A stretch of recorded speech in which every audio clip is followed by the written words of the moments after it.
Should be good. All right. So we want to look at how to let your light shine.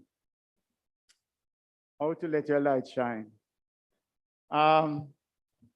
Might sound like it's a, what do you call it now? Kindergarten, or for the little ones, you know.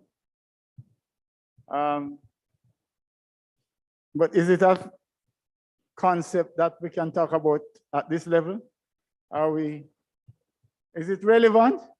The whole idea of in an adult setting, and especially when we're talking about personal development, this whole concept of letting our light shine, is that something engaging, interesting, useful?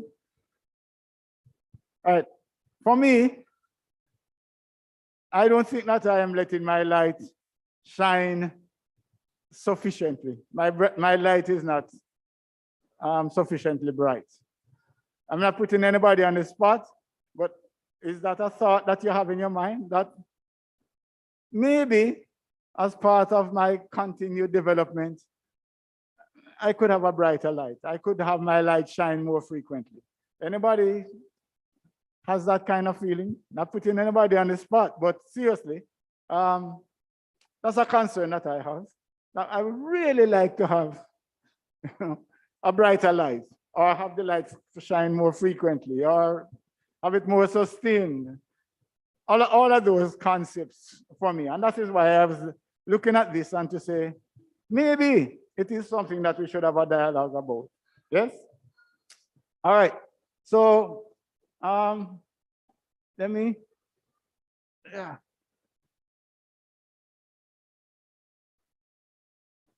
So as Christians, we are ambassadors for Christ. And we are required really to use our influence. One of the things that I do in some of my workshops is to look at, we have a course actually that talks about how to increase your influence and impact.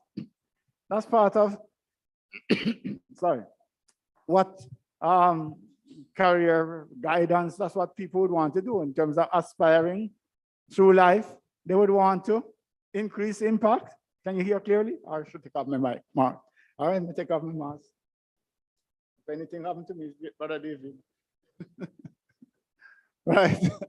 Right. So yeah, how to increase your influence and impact. That's something that resonates, because people definitely want to, you don't want to go through life. There's a little thing what they always talk about. When you die, you know, when you start and when you end, and then there's nothing in between. Basically, who wants to live a life like that? So in the world, there is an interest in increasing impact, increasing influence. And I think as Christians, as ambassadors for Christ, that certainly should be something that we should be looking at, I think. Who have a mic? Somebody can read this to me? As you can hear, my throat is not in the best place. But you can read Mark 13:16.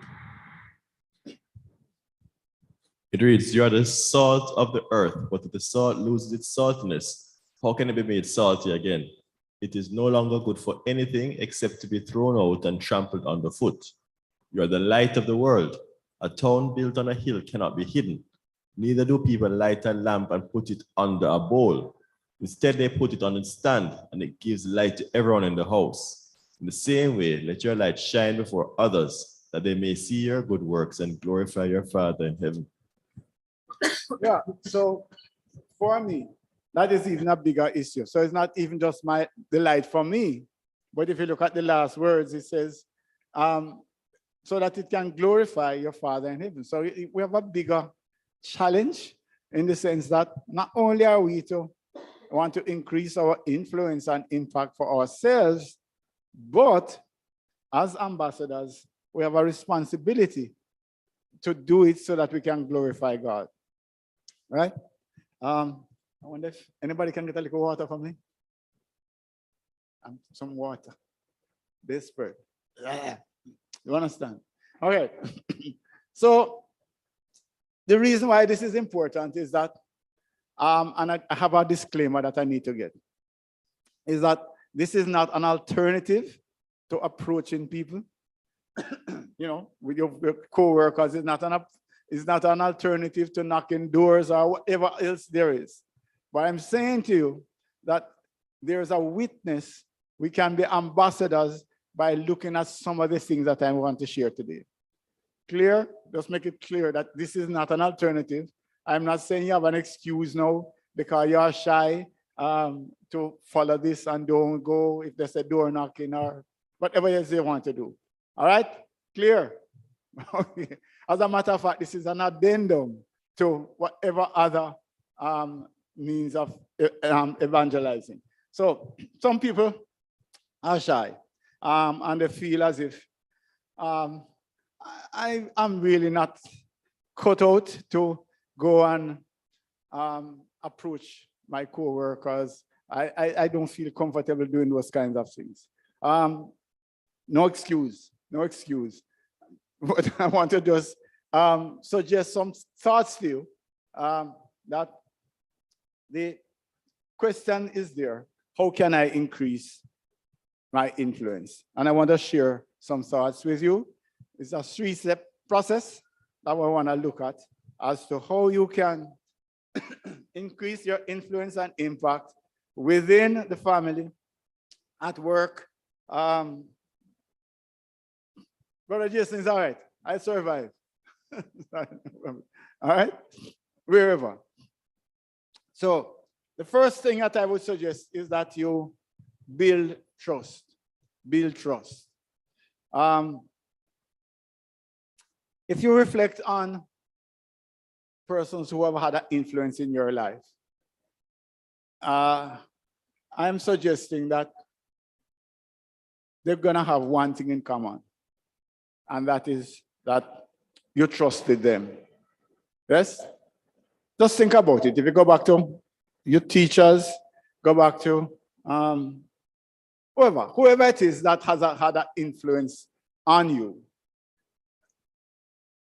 would you say that there was an element of trust that underpinned that, the fact that they influence you?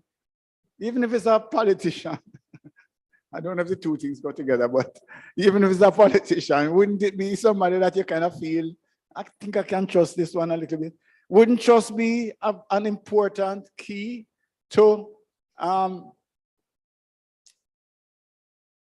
having a person have influence on you? Would you, all right, put it another way, would you feel influence? Would you allow somebody to influence you that you didn't trust? No? I don't think so, right? Because that is one of the things that you kind of want to step back from, right? The feeling that, not so sure about this one. And therefore, everything that they do or say, you kind of look at it a lot more carefully. Yes? All right. So I'm suggesting then that one way that we can be good ambassadors for Christ, one way that we can influence others is by putting ourselves in a position where we can build trust, where people can start to trust us. So even if, let us say we are at work and we might not actually physically go and speak to John or Mary about the gospel, but they can actually see from our behaviors, see from how we communicate, from what it is that we do, that we are trustworthy. Yes? This, by the way, it's not a sermon, right? It sounds like that, but it's not. So what about that? Is there some way that we could start to have a conversation? We could open the floor for a conversation by having people see us as being trustworthy. Christian, Mike around, talk to me. This is not a sermon. Yes? Is there value?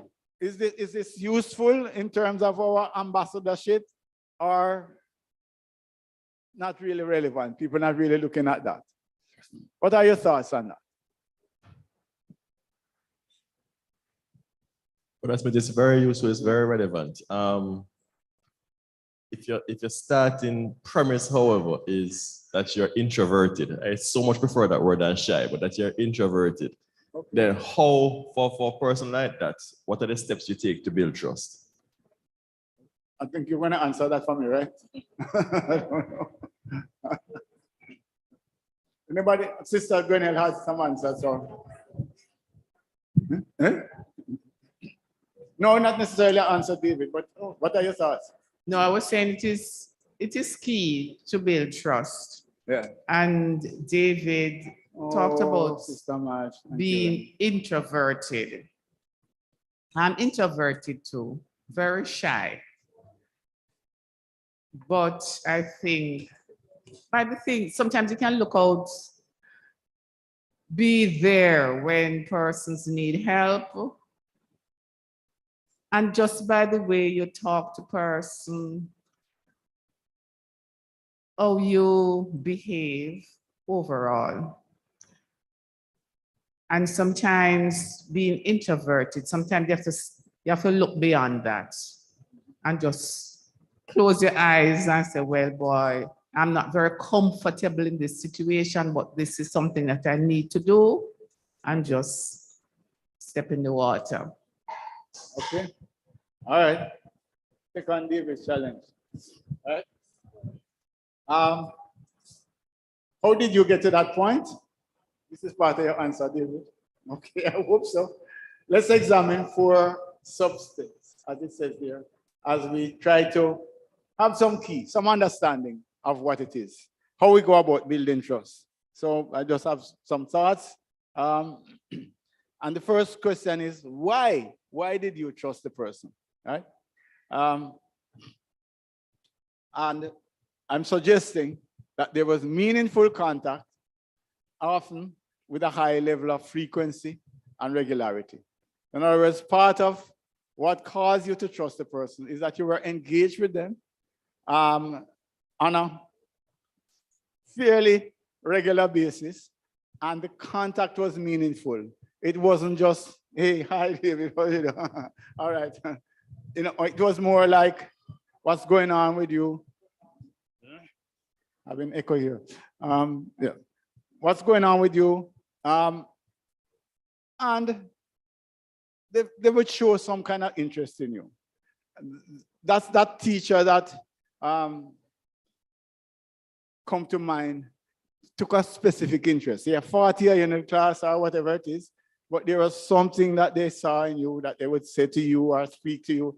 That's part of what would have the bond. I'm just thinking of like Beanhead Bailey, you know, who there was just another issue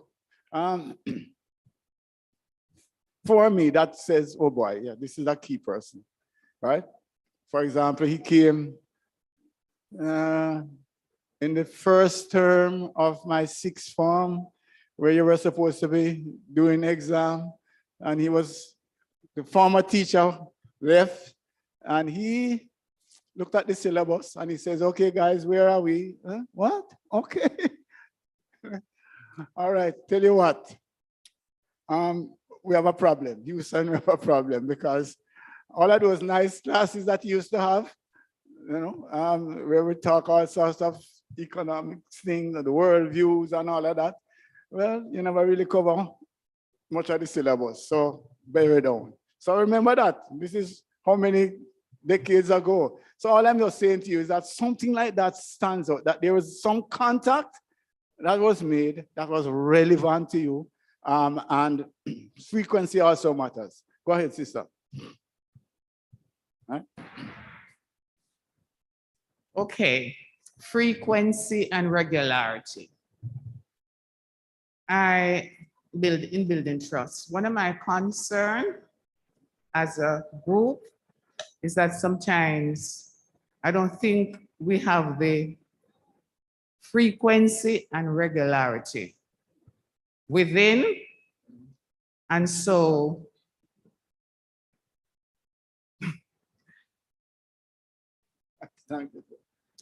sometimes because of that, trust is not there. So let me use myself. I might have a problem and I want somebody to talk to. Yeah. But I look around and I can't see anybody that I can go to and talk about this particular problem, because the frequency and regularity is just not there. Sometimes it's just a hi, how are you doing, and bye, and you're gone. Once a week, and that is it. Yeah. So that's my concern. That's a fact. So that's one of the things that we can look at is the extent to which we can increase the frequency, but the meaningful contact is also there. The meaningful contact. If we just are on the surface, but if we can talk about something that's directly relevant to the person, that's going to make a difference. All right.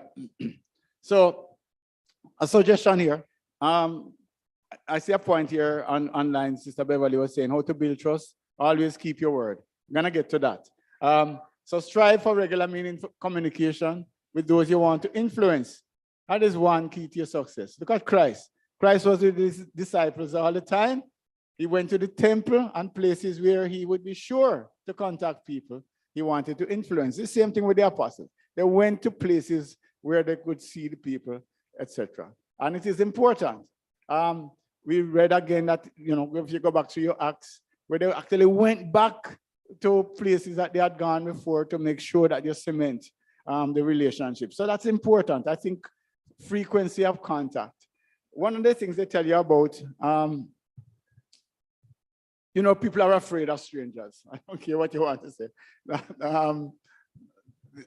That's why we look at things, somehow or another. We don't understand a lot about other communities, other nations, other way that people behave. But once we start to get exposed to them, the fear and the distrust is significantly reduced. So that's one of the things that we look at. That's why I want in some instances, for example, let's say in sport, get the communities to play together. Then you realize that the people that over this side are not as murderous as we thought they were. So that's one of the things that we have to look at as well. If we want to influence anybody, we need to have meaningful regular contact. That's something that I'm thinking of. All right. All right. So, and here within the congregation, we need to look at that as well. All right. So I know some persons are inward looking, sir. You prefer that to shy? Okay.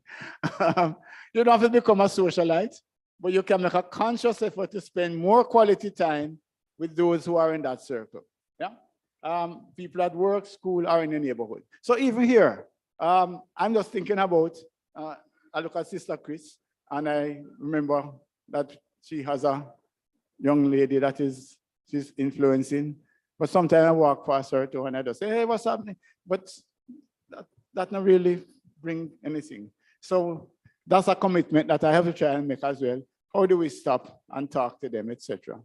Before COVID, my little friend, what's your name again? My teacher, who I was teaching during, Izzy, right. I developed a good bond with Izzy because I was there. She wanted to read, and somehow or another we got it. So that's all I'm saying to you. Something that is of value, if we can have that kind of connection, then she could say, well, okay, fine. If this little old man teach me to read, maybe I don't have to be afraid of him, So she will come. Post-COVID, when I come, she run up and she hug. That's it. Something of value, something frequently. So that's a thought. That's one thought in terms of your trust. All right. The next one is, well, this is it. This is the second part, Satisfy a need that matters, right? So identify what is important to the individual and try to satisfy it. One of the things I think that why some of these children still come along, some of the young ones, is because of the effort to be made in terms of the education. At some point in time, they needed that. Some of them really couldn't read or they had problems with their thing. And the fact that this congregation said, okay, fine, we wanted to support you in an important area. That is part of what I think would help them. So go back to Christ, Matthew 14:14 says, when Christ landed and saw the great crowd, he had compassion on them and healed their sick. I'm not saying that we have to go out and heal sick and do all of that.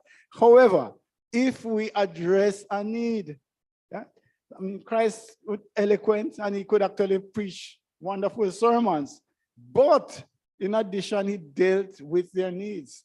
And so I'm not suggesting that we could also look to, I don't know if it is provide wise counsel, if it is provide comfort, might be financial that we have to look at something, but I'm just suggesting that look at what it is, whoever it is that we're trying to influence. And by the way, this discussion is not only in the church, we're looking at family, we're looking at wherever.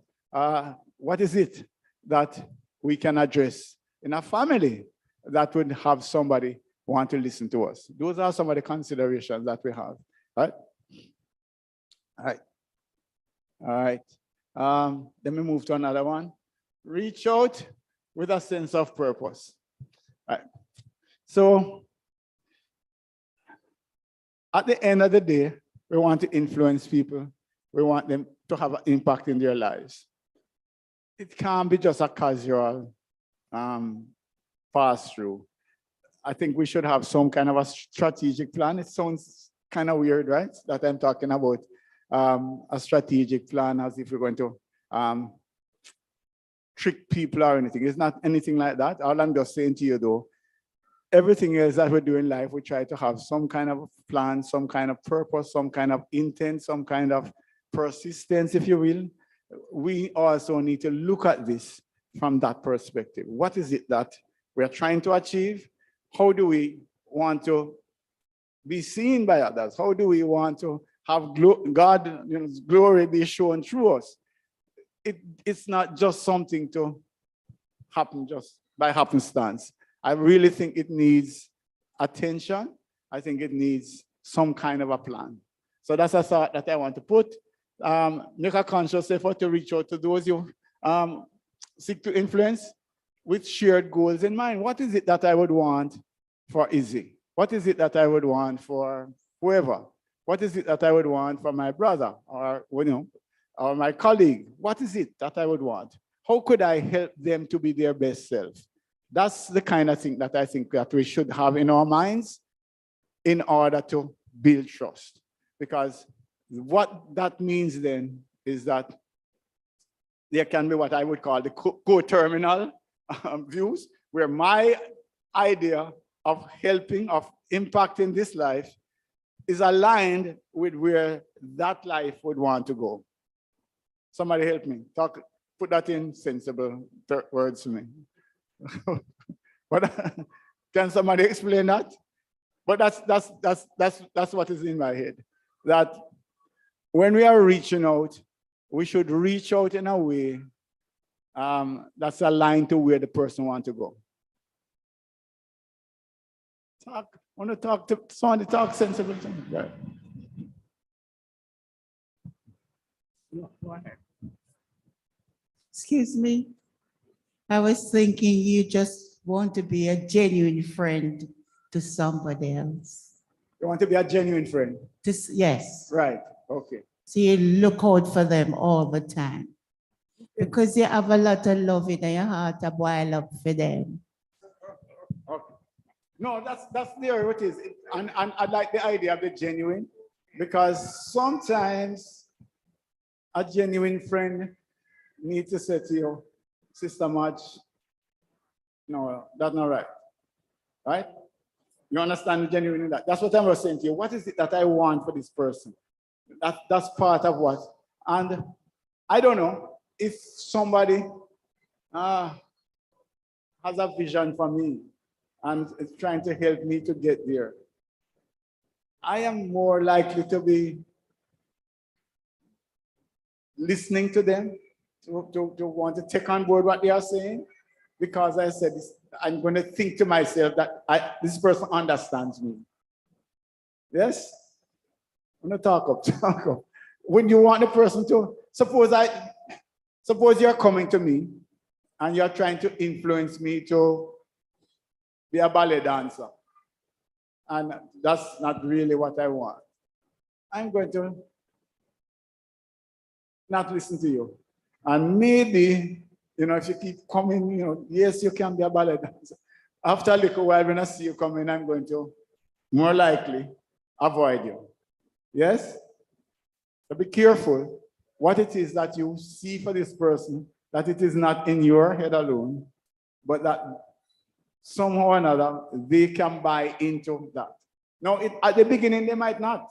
They might not. You might see that they're going on a wrong track, and you are trying to show them that it's a wrong track, but they don't accept it. So there is some time when the two of you might not be on the same page, but at some point in time, though, you have to sell the idea.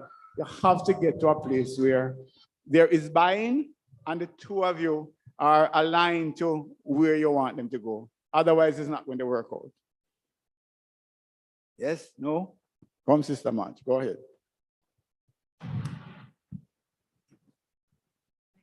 I have a school friend that I think he need to accept the Lord, and I would keep telling him from time to time. But sometimes when I called him, he tried to say, "Oh, I'm gonna eat from morning, me go get some breakfast." Because him know me go tell him, say, "You have to repent and be baptized." Right. So although you keep putting me off from time to time, I still find a way to tell him, because I know that is important to him. And it is important to me too, because I don't want him to die and not repent before he died. Got it. So that's what I was thinking. Important point. So here's our question now. By the way, when they put a mic in my hand, I give trouble, right? So I just want to push them a bit now. So unfortunately. So here's the question now. What if one of the mornings when you tell you that I don't get no food for morning? So how come? What's happening with your life? Why you don't have no breakfast yet? Why? What is it? What's causing this to happen to you? And maybe there is something that could arise that you could do something about. I'm just using that example. I'm not saying that this is a case for you, but that's a way that I would say you could deflect and show the person that, yeah, I'm not just here to beat you with the Bible. I want to understand what's happening to you. Go on, Sister Man. Yes, but we are talking together on the phone. Yeah. So he want to stop talking to me, so I find a way I know. to cut the conversation short. Yeah. And when he said that I can't say anything else, I said, all right, next time. All right. I understand. But all I'm just saying to you is that sometimes we need to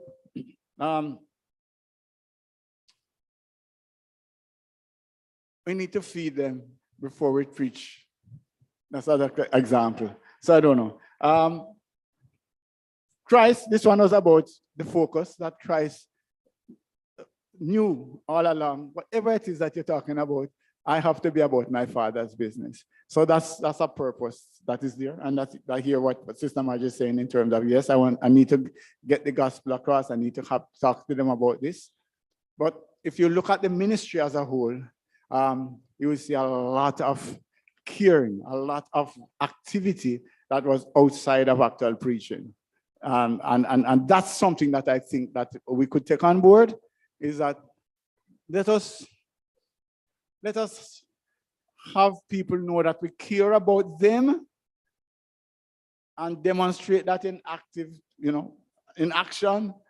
And then we have a better chance, I think, of having them listen to what else we have to say. Controversial point, but anybody has a comment on that?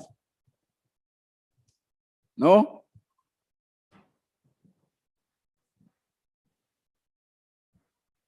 Yeah. Oh, sorry. Yeah. Sometimes, in order for people to listen to us, we have to be practicing what we preach. There's a problem there. In order to develop trust, they must also trust us. So if you're at the podium speaking and you're preaching and you're preaching and you're not practicing what you preach, the trust will be lost. Agree, 100%. Sister Crystal.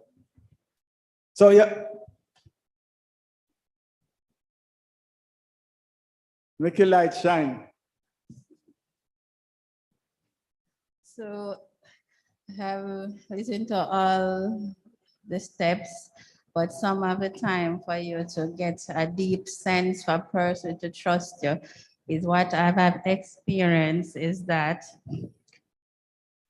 you're there for the person and you see their needs and you go off. It's like your own aim is to go after their needs to help them to get the trust. But what about they want to feel the need that they can trust you because you are just all about wanting to know about them, what is going on in their life, what you can do to help them, but you're not giving them anything about yourself. You're not going into details to say, you know, I do this and this is happening, this is the struggles that I'm having. You just make it a broad surface like you don't want to put everything the forefront on yourself because you're just to help them, or you can get them to trust, or you can help them with their goal. So most of the time I've witnessed some people, they don't want to talk about themselves. You ask them, things is all right.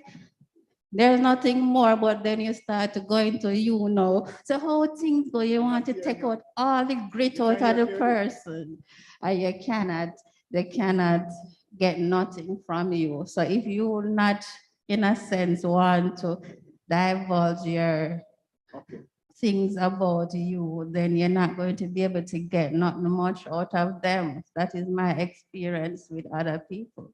Okay, all right. If I'm hearing you, what you're saying is that you have to share yourself. Is that what you're saying? If you don't open up and tell people about your situation, then they're not going to trust you. Is that it? Okay. All right. Good point. All right. So, all right. Let me move to another one. Deliver on your promises. All right. That's fundamental. I think who had that? Somebody was saying, oh, here, keep your word, right? Sister Beverly online. So therefore, that's the idea. Only promise what you can deliver and deliver what you promise. Christ was sure in his pronouncements. Nothing he said proved to be false or worthy of being doubted. So as it is said online here, let your word be a bond, and never let yourself be caught in a lie or in a hollow promise. So that's one of the things that I think.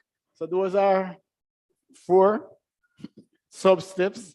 I don't know if that helps in terms of what we have been saying, in terms of how to build the trust in the first place, which is just one of the steps in terms of having your light shine. Let me go back over quickly. So one of them, as you're saying, is that have meaningful and regular contact. Make sure that you talk about a need, some matter, something that is important to the person. Reach out. You must keep your purpose. You must understand what it is that you're about and what is the goal, and deliver whatever you promise. All right. Is that okay? Don't know if that helps anybody to build trust. And then we have some other things. Be your word. I think that's what Sister Smith was saying, basically. Manifest what it is that you preach, what it is. Make sure that you open up, be transparent, which is what I hear Sister Crystal saying. All right. Hopefully that captures the first one. I think very, very good points, very good lessons, Brother Smith. My mind keeps on going back to what Sister Grenell had said, though, in terms of, as a congregation, we tend to be focused on service, we tend to be focused on being outward looking, helping others. I said something to someone the other day, and the response to me was that I can't fill from an empty cup. Can do it? I can't fill from an empty cup. Okay. And I'm just wondering, how do we respond to what Sister Greta is saying in that so yes, we need to be an influence to others, and we need to have others trust us. But as a congregation, what can we do to create the opportunities where we are the ones who should be filling, have an opportunity to be filled by others? How as a congregation can we create that environment somewhere? Big question. Anybody has any answers to that? Above my pay grade.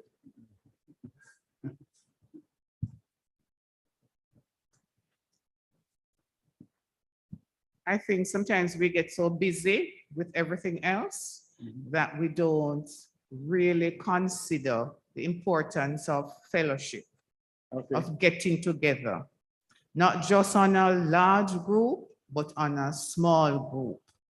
So you can, 2 or 3 or 4 sisters or brothers can meet once a month and you can talk about what is happening.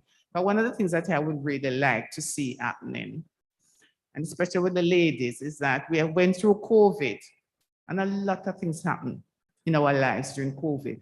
And we don't even have a session that you can sit down and we can share and say, boy, how did you deal with so-and-so? What effect is it still having an effect on you? How can we help one another? We tend to be very secretive. And I think sometimes we are secretive because we don't want people to know our business, because we fear if they know our business, they might think otherwise of us. But I think we need to get beyond that, because the bottom line is we are to be here for one another. So I think we have to make the effort. I've called a sister, put out in the group that we meet and things. And we just need to spend some time. We just say we don't have the time, we're too busy. We're too busy for everything else. But to me, probably it's because I'm getting older. What matters most is the relationship that we have with people. And above all, with God. And we can't have a good relationship with God if our relationship with people is not on par. Because it's through our relationship. Well, probably I have it all wrong in my mind. But I firmly believe that having been baptized, repent of your sin and all of that, we serve God, honor and worship and praise him by our interactions with each other. And if that is not right, then we have a lot to repent of. That is my perspective. And where I'd like to see us go is that we talk, open up and talk. One of my major concerns is marriages, because sometimes some of us who married for a long time, we pretend as if marriage is just a cruise, and it is not. There are bumps in the road, and then those who come afterwards feel bad if they're having problems in their marriages to come and say, I am having a problem, because all of the married people in the church marriage go smoothly. And I'm concerned. Okay. Probably I said too much. No, good talk. Good talk. Good talk. All right. Step 2. Be respected and admired. Okay. Is that something that we should want? Is that a thing to talk about to Christians about? Are we really we should seek to be respected and admired? Well, I think the scriptures talk about looking into the Christians not having, even people on the outside having anything against you, that they couldn't bring any evidence against you.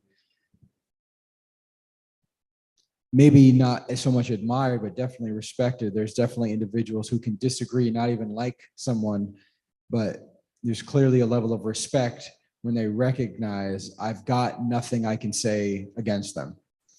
So it may not manifest itself in the classic secular way of respect and admiration, But even individuals we don't like, if they're, because of whatever personal reason, if they are trustworthy, if they follow through with what say they're going to do, and they actively engage with other people, you might not like them for whatever personal issue, but you still respect them, and you could maybe even admire them to a degree. But it's a different kind than, say, like idol worship or fandom in the secular sense. So I would say yes. Okay. All right. Go ahead. So I agree with Brother Jackson. In Philippians chapter 2, it talks about us proving ourselves to be blameless and innocent and above reproach. And it says it in the context of us being lights in a dark and reprehensible world. So that passage makes it clear that it's important. It's just interesting at this point, it comes right after what Sister Grenell just said and what Sister Crystal just said. Because sometimes, desire to be respected and admired, we try and put up a false image of ourselves. That we're all that, we're so self-righteous, we're so good. And, and what we end up having is, people might respect and admire you, but they're not going to try and follow you because you're too good. And you never make a mistake yet. And you never buck your toe yet. And so you're a goal that I can't aspire to. I have to find somebody else to aspire to. And I just think that in the quest, and I see it a lot in church people, in the quest to be respected and admired. And the admired part is a little bit, even feel funny saying it. Yeah? To be respected and admired, we try and it's not sugarcoat, but it's almost like a whitewash ourselves, and then we end up not being useful to anybody. Again, just think back to what Sister Grenell just said. Okay, interesting. That's another twist. Brother Stephen, go ahead. I think when we speak about being respected and admired, we also have to consider by whom. I find when we look at Jesus, it's very interesting that he was respected and admired by sinners primarily. And the religious people at that particular time despised him. One, because he had no issue chastising them, but another reason was because of the associations he kept. He had no problem mixing and mingling with sinners. And as far as they were concerned, you can't be a respectable and admirable person and you don't exalt yourself, which is where I think us being respectable and admirable comes from humility. Accepting the idea that if I humble myself, I will be exalted. So that is where I seek the respect and admiration, by recognizing I am not deserving of it and then allowing God through others to give it to me. If I feel like I need to create a persona that garners the respect and admiration, I feel like I've already lost that particular battle. Okay.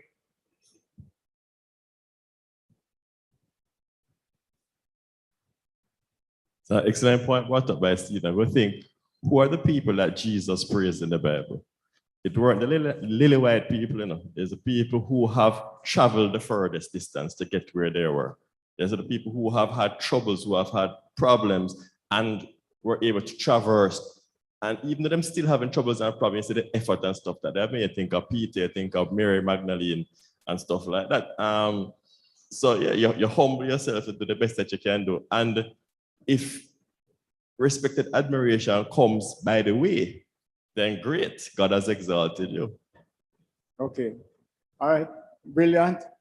I was looking at it from another point, which is why I left the admiration, because the issue that I wanted to ask about is that how many persons that you would respect but wouldn't feel that you could approach them. Yeah, that I respect you, but I don't think that I would want to approach you. That's a question that we have to ask. But then there is somebody that I admire as well, and I don't know, is that different? It's like a magnet, it's like a call. Just a thought.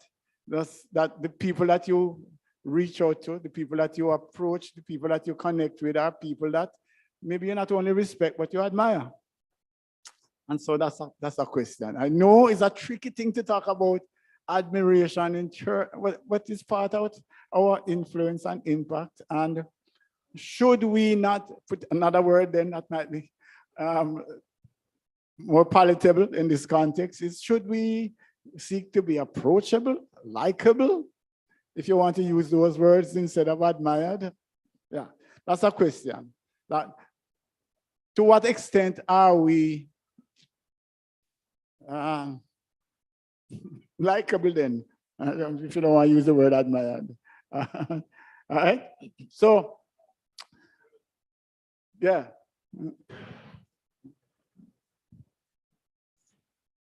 To what extent are we likable or approachable?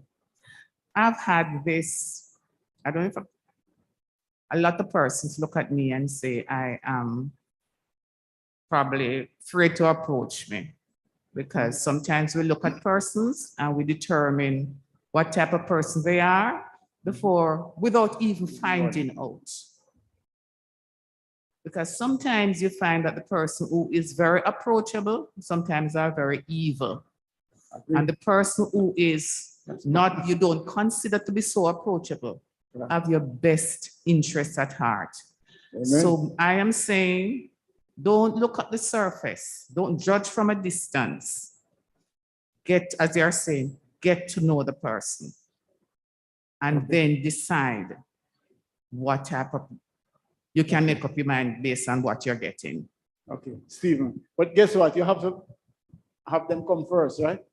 So the question I was asking here, Stephen, go ahead. Where you get the admiration and the respect from? Usually, I think it's the two things. Well, you could add the character include personality. Okay, let's go. To add on to what my mother had said, I don't think it's accidental where the passage about judging others speaks to the eyes. So it says taking the speck out of your own eye, the plank out of your own eye before you take out the speck in others' eyes. Yeah. I think when it comes down to judgment, what we see or what we visually perceive plays a great role in how easily it is we are misled by what the actual situation is. So I think we need to be very careful of our first impressions.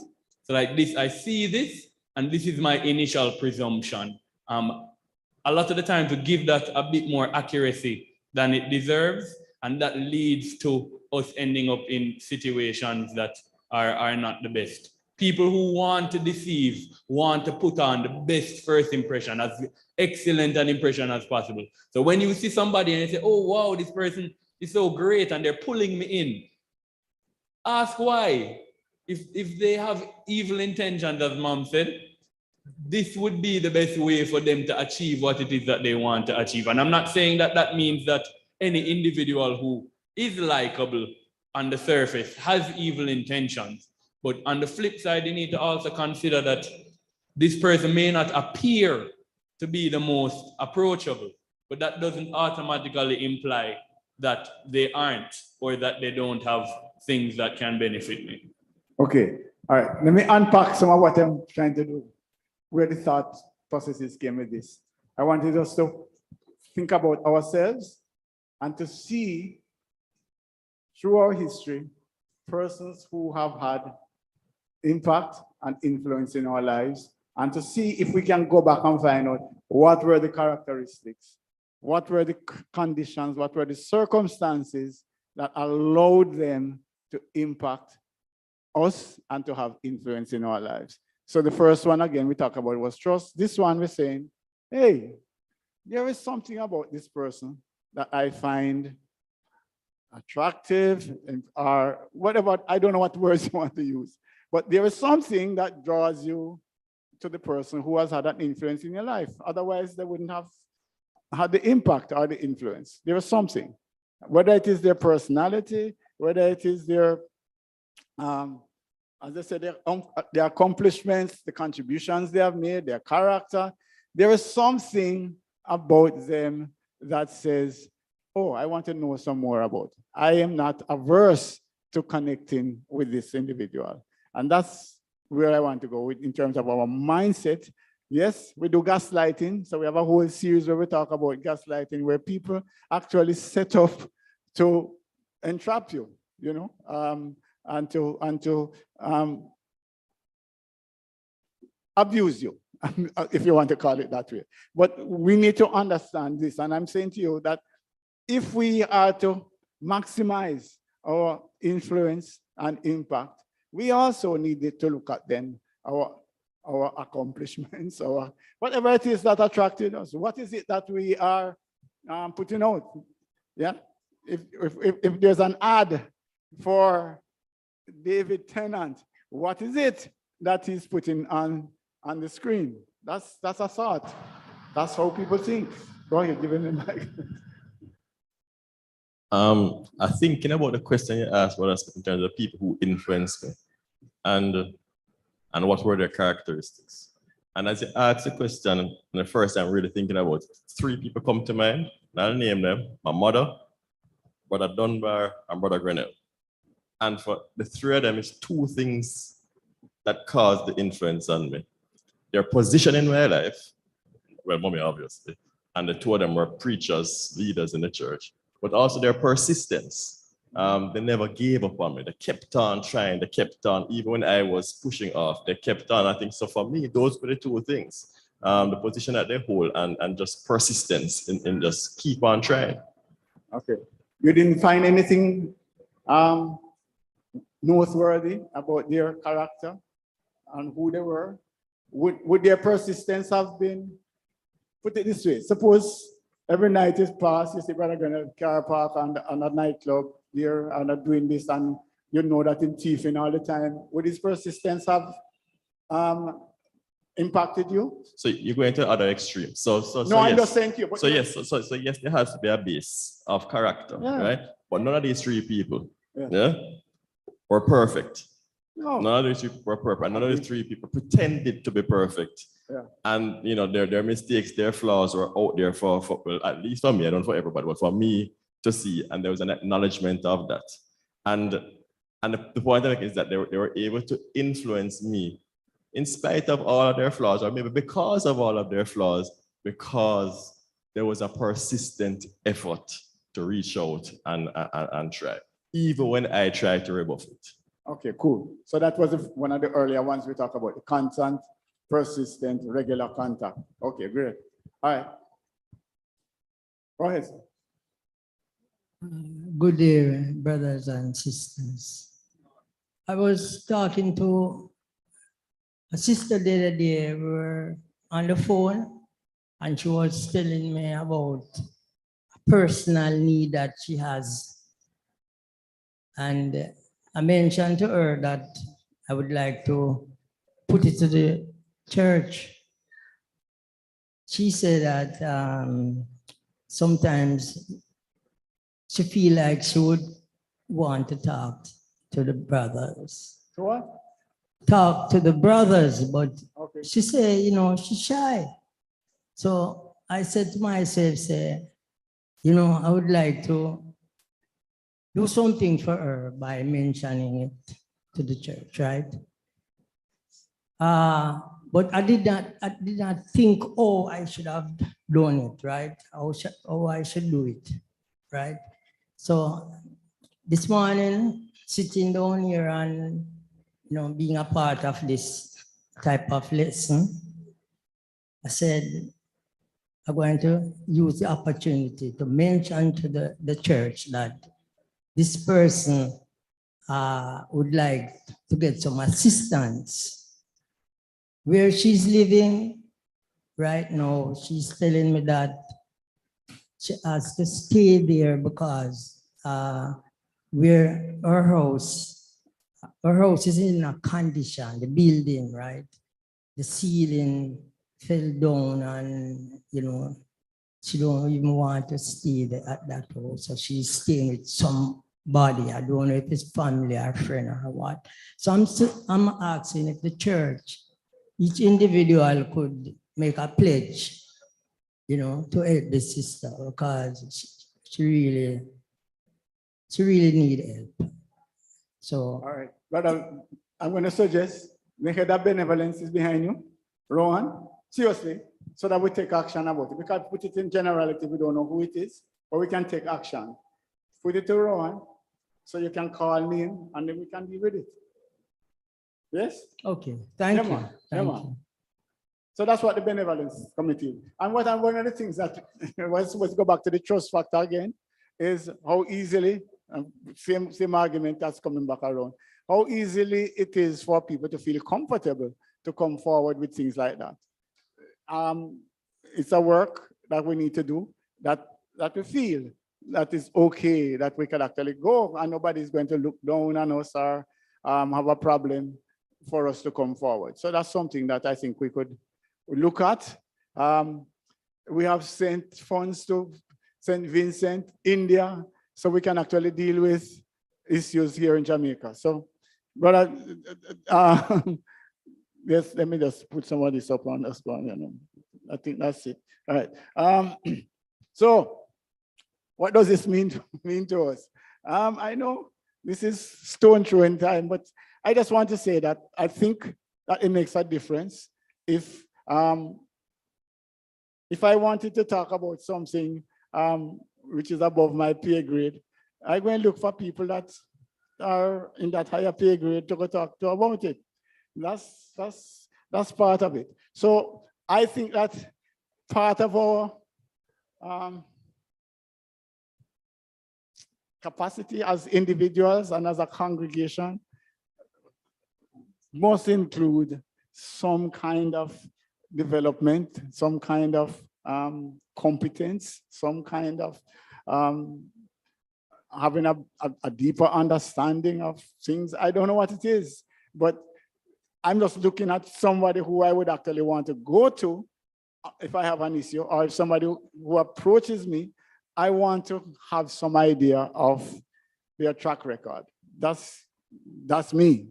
That's me. I would want to know, you know, this is a well, I said confession is good for the soul. But sometimes, like if I go in a parking lot, and some of the security guards, I have my mirrors and I'm looking at it, and they're saying whatever, I kind of want to see for myself, because unless they can come to me and show me the driver's license, I would prefer to have a sense. Yeah. So if Brother Stephen or Brother from Grenada's driving suit, say, come back, man, don't turn. Yeah, man, don't turn. But believe you me, the commander Taban is it's a bias. But I'm just saying to you that I think that is how people think as well. That I don't want to go to if I want to get legal advice, I don't want to just talk to a brother who read up, who might not even have read anything about it. That's what I'm just saying to you, that competence makes a difference. And the more we can develop our competence individually and as a congregation, the better chances we have of having people listen to us and to be impacted by us. That's that. Go ahead. Brother Smith, sorry, I'm struggling with this point, and more so with some of the things written than with some of the things that you're saying. I remember Brother Ernest Wright from Mona, one of the most influential men in Mona, died years ago. Brother Wright couldn't read or write. Yeah, and he had openly admitted everybody knew. Yeah, he knew him Bible better than all of us do. Right? But he never acquired that skill. He was a good, solid Christian man who had great influence. So I just want us to be careful not to take this point too far in terms of skills and continuous learning. I'm all for education, as you know, but in the church, that shouldn't be the reason why I'm respected and admired. In the church, I should be respected and admired for other things, but not for my degree and my skills upgrade and those things. I don't. Are we only talking to people in the church? Are we trying to influence people at work, people outside, people in the family? But it's not just reading and writing, I bet you the gentleman he spoke about could talk about things intelligently, had insights in areas where you could have wisdom. So the wisdom is not just book. So continuous learning is not, so yeah, I forgot from a PhD, but you should have insights that can add value, that somebody could come to you for a thought, for a thing, and you can give them valuable information. I agree fully. If That's you what had I- wisdom and insight up there, I wouldn't put up my hand. Eh, what? If you had wisdom and insight written up there, I wouldn't have put up my hand. If I had, If you had, instead of having continuous learning and skills upgrade, if you had put wisdom and insight, I wouldn't have raised my hand. okay, fine. But that is required to do. In some areas, you're going to have it. Believe you me. You're going to have greater impact if some of those things are there. All right. I see crowd coming in. All right. Okay. Well, let me just do one other quick thing. So good character and caring. This is the last one. So that's it. We just need to care. That's the bottom line. People need to think and feel that we care. So Matthew 15. Huh?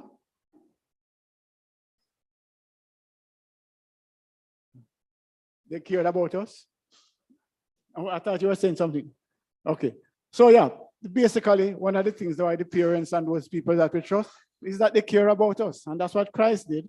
You know, he said, I have compassion for these people. We need to show that we care. And that is going to make a lot of difference to someone. If I know that you have my best interest at heart, I'm going to be more willing to listen to what you have to say. All right. That's it. I see how we are done. So are there any last words and questions? Yes, sir.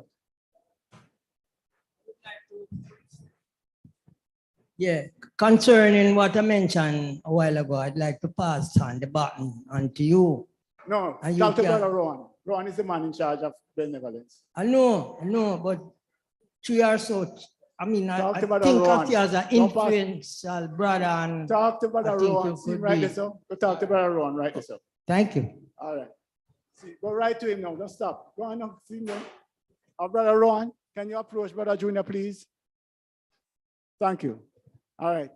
Thanks. And yeah, that's it. We're done. All right. Bye.